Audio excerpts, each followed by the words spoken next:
habeen kasta 3 saac telefoon kala hadla waxaan in yar u jirsadaa in ilaahdo waan ku jeclahay iyadna intii habeen walba screenshot iga qaadaladay walaalkay hadalkiisa kama daalo lagu dhufay baan ku leeyahay walaalka fiir instagram-kayga follow ma soo dhahday ها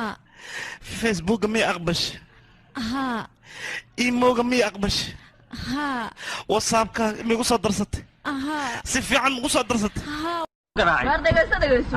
wax bilaa basara baa tahay oo ay yihiin naati ha nacay war ay baa tahay soo garaacno tan naha nacay miyaa qof shoonaysaay maxaa ka caayna adiga baa bilaa hay taagna dadka soo gargara war waxa tay ku naayana siibiya